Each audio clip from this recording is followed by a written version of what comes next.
welcome back to New Super Mario Bros. U. This is MegamanNG yet again, and now we take on the next world. This world is Layer Cake Desert, though I was originally going to say Layer Cake Dessert because of the fact that this desert has like a dessert-like theme. I don't know, maybe it's due to the fact that I'm really being a bit hard on this sort of thing. Anyway, let's tackle the first world of Layer Cake Desert, and it's named Stone Izone. Yeah. Before I say anything, this world was a real pain in the butt to deal with. It took me many tries just to get like all 3 coins in one sitting. Because not only you have to contend with like these stone statues that fall down when you touch them, but you also have to deal with the flying squirrels. And just my luck, I ended up getting hit by a flying squirrel, which sucks. And I like hit those 2 paratroopers, and now the green Koopa is down below, and now I can just use it to basically whack the other Koopa troopers, and I can be able to get my free life, like so. And I decided to go Fire Flower for this one, since quite frankly, I decided the hell with it. Since the squirrel suit's out of the question, I may as well just use what I got. And there's a squirrel suit, I mean an acorn suit right there, and I'm back to Squirrel Mario, the way it should be. And since I get myself another free life, since I'm now up to 20 lives, and I'm passing through the checkpoint, and I'm continuing onward. And this is where I believe this is where you need to get coin number 2. Shake the Wiimote up so you can reach the top of the palm tree and enter the secret pipe. There are 2 ways you can do this. Number 1, you could just like whack the blocks and get the coin. Or 2, hit the P switch and you'll be able to get coins and the star coin in the process. Which is pretty nice in my humble opinion. Yeah, I keep saying the same thing over and over again just because of the fact that I like run out of things to say. And if you're watching this right now, last time we already tackled the first world of the game, Acorn Plains, and that was way too close for comfort. Very close. This last one is actually really tricky because you need to wait for the sand geyser to show up. You need to time your jump so when the sand geyser rises, you'll be able to get the star coin with little difficulty. And I get not only the coins, but this is the last part, and I time my jumps right since, quite frankly, I get the 1 up here. Like so. Yeah, I sort of hesitated when I said it, so whatever. Doesn't really matter, we just completed the first level. Now here's the tricky part. The next one leads to an underground cave, but beating the level actually gives you like access to 2 separate levels in the process. Or basically, what am I saying? What you need to do here is just, you have access now to 2 areas. But what the? What's going on? What is that? What's up with you, Toad? A weirdo stole a bunch of items? That's not good. And it looks like this weirdo is all the way back at Acorn Plains. Oh, this is dumb. Now I gotta deal with some thieving whatever it is. I don't know. Man. I'll help you out. Don't worry. Okay, thanks for the advice. Looks like this Toad is teaching us how to use these warp pipes. These warp pipes help you reach certain levels much faster, and it makes it a lot easier too. So why not? We're heading back to Acorn Plains. We're taking a little shortcut because, quite frankly, this is something I want to get myself out of the way so we can move on to the main game. Sometimes I will conquer them, other times not so much. Now there is an interesting challenge in catching this Nabbit. If you get him in less than 20 seconds, then you can actually show off what you could do, and this you can just show off that you already got him in a really fast time. Like so. I got him in 9 seconds, which is pretty good. Well, at least be grateful, and we got ourselves a super acorn with a P on it, which is pretty cool. I think I could use it in case of emergencies, but the difference between the regular acorn and the super acorn is that in the super acorn you can keep shaking the Wiimote to reach higher and higher. You don't drop down, which is pretty good. And I got myself another acorn. That'll come in handy because sometimes you'll find items out of the blue, so my best suggestion for you is to get whatever you can, and that's it. Anyway, let's head back to Layer Cake Desert. Now, as I was saying, after you beat the first area, this path splits into 2. But no matter what, whatever path you take, it'll lead you all the way up to the tower. So, don't be nervous. Anyway, the second area we're tackling is Perilous Pokey Cave. Now, as its level surmises, it's an underground level. However, the weird thing is that you have to deal with all these Pokies. And there are a lot of them. If you have a Fire Flower, you can basically take down these Pokies, no problem. Believe me, no problem. Or you could just use Koopa Shells to basically, give these Pokies a much-needed whacking. Though I swear, if you had the raccoon suit from New Super Mario Bros. 2, you can whack these Pokies like that too.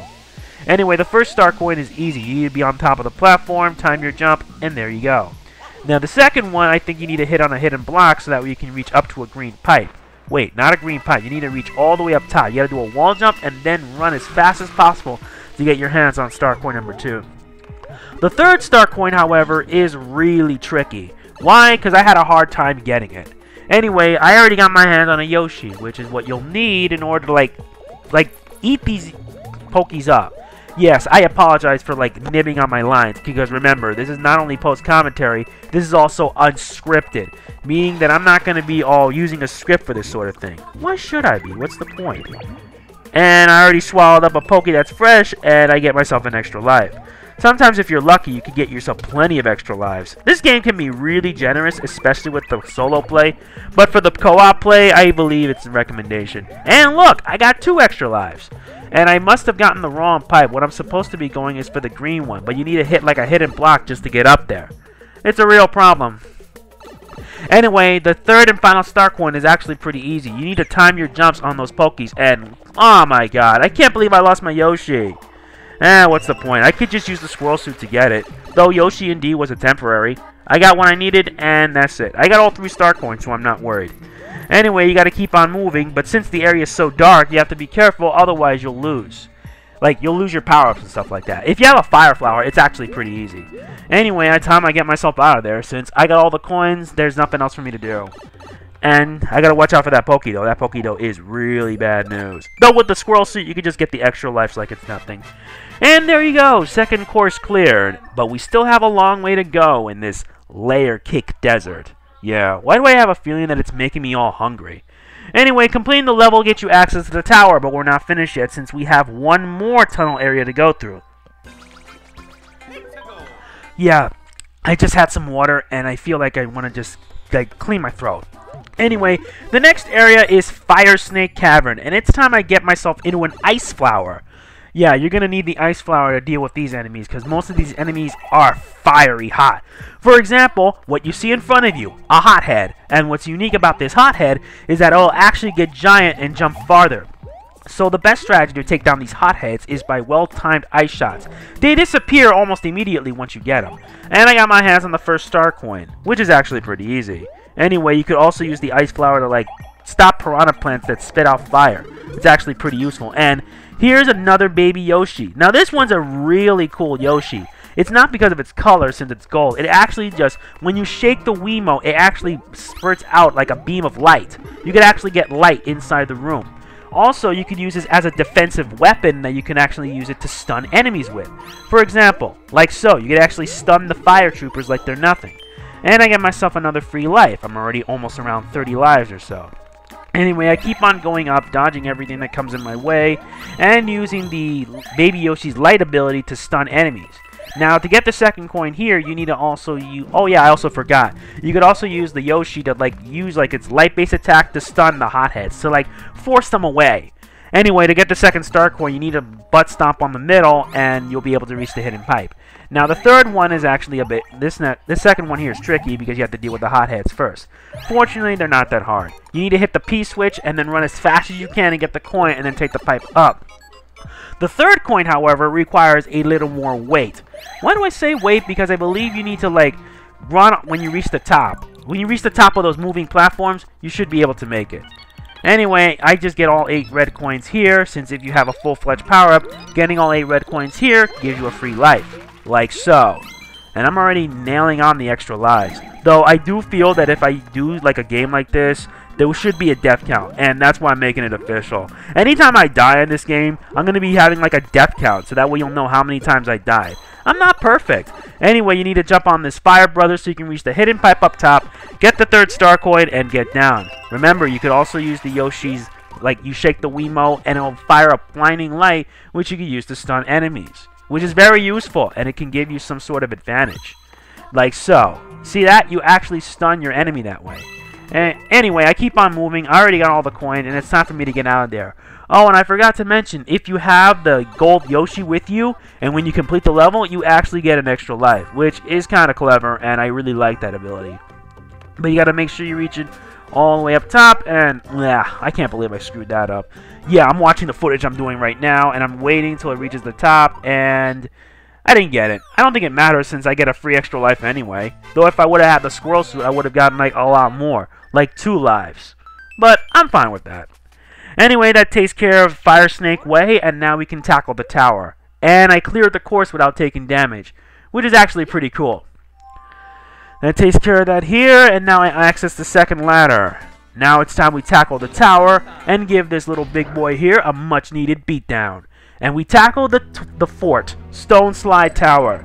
Now the gimmick to Stone Slide Tower is that you need to you have to shake the Wiimote. If you're using the Wii remote, just press the ZR button and he will spin on those rotating gears, so that way you can move platforms and stuff like that. It's actually pretty useful if you want to access the platforms. And you can use the ice flower to freeze enemies and move them aside. Besides, they also double as platforms. And this is one of my favorite things about this level. If you actually spin the rotator a lot, you'll be able to destroy enemies, which can help you clear a path. And it's because of this I already got the second star coin. I already got the first star coin earlier. The first one is actually pretty easy to find. You just have to spin the rotating thing, then get the coin before time's up. That's simple. And I take care of the enemy, and I gotta keep on moving so that way I can spin this rotating gear here, so that way I can be able to access the next platform. But I use it to my advantage so that way I can reach the other end. I don't know, maybe because I'm a bit clever at these sorts of things. Besides, in games like these, you need to rely, figure out what you need to do in order to do something. Yeah, use it to your advantage, because I'm really trying to find the right words for it. Remember, this is unscripted, post-commentary. I could have done this with no commentary if I wanted to, but what's the point? I want at least, because commentary is the new norm nowadays. And I'm not that good either, because I'm not that great, believe me. I have a hard time speaking my mind on these sorts of things. Anyway, we already passed the checkpoint, and now we're heading higher than ever before. We use the ice flower to take care of this dry bones. I could just wait and use it, but I took a gamble and just lost it. Anyway, I keep on going. I have to rotate this wheel here so that way the platforms can rise up. And like so. And now I gotta move fast before the platforms disappear. Though, not that it matters, because if you're fast enough, you should be able to make it. Anyway, the third and final star coin is actually not that easy to get. Believe me, I suffered damage when I did this. You need to take a hidden red pipe that's on the left, and now you need to rotate the platform so that way you can actually move these spike balls so that way they can destroy the platforms. But you need to time them right so that way you could actually destroy them. And that sucks because I keep making mess up after mess up after mess up. What do you expect? I screw up at these sorts of things. Anyway, I already got access to the coin. That's the easy part. The hard part is trying to survive. And I have to move. Oh, that's just terrific. I can't believe I got hit. I don't think it really matters because I gotta time my movements just right and I make it out of harm's way before it actually does get worse. Anyway, I keep on going, dodging more dry bones. I gotta rotate these platforms so that way I can reach higher than ever before. Good thing too, since I need all the extra coins and stuff like that.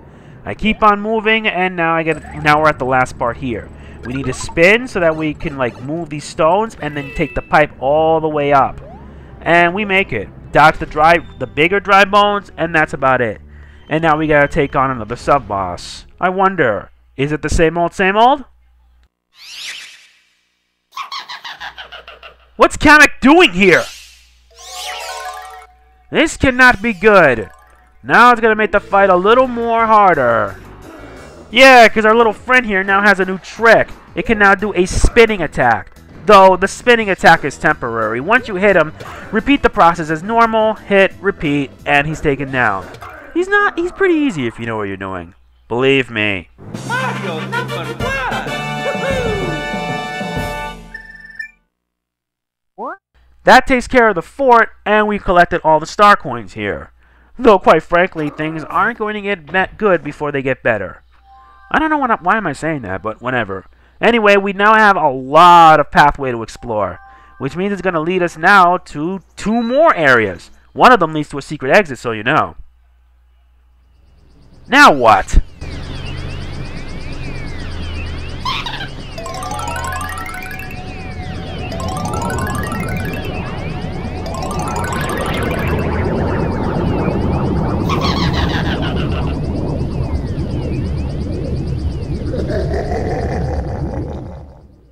Whatever Bowser is planning, I don't like this one bit.